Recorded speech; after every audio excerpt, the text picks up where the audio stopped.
Lebanon மீதான தாக்குதலை Israel நிறுத்தும் வரை பேச்சுவார்த்தை இல்லை என திட்டவட்டமாக ஈரான் கூறியிருக்கிறது. விவரங்களை செய்தியாளர் சுசித்ரா வழங்க கேட்கலாம். சுசித்ரா, விவரங்களை பகிர்ந்துக்கலாம். ஈரான் இஸ்ரேல் இடையேயான போர் சூழல் தொடர்பான பேச்சுவார்த்தை என்பது பாகிஸ்தானில் நடைபெறுவதாக அறிவிக்கப்பட்டு அங்கு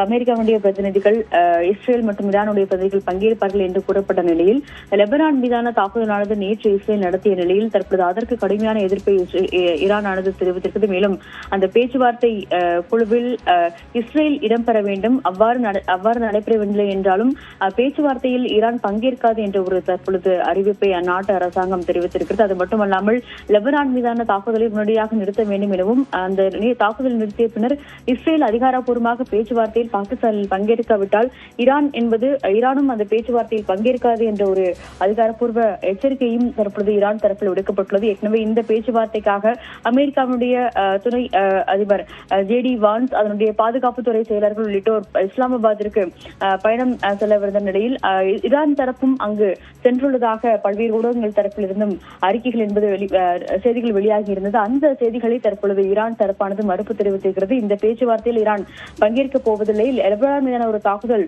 நிறுத்தாமல் எந்த ஒரு பேச்சுவார்த்தையும் நடைபெறாது என்ற ஒரு எச்சரிக்கையும் தற்போது ஈரான் ஆனது தெரிவித்திருக்கிறது. விவரங்களை வழங்கியதற்கு நன்றி சுசித்ரா.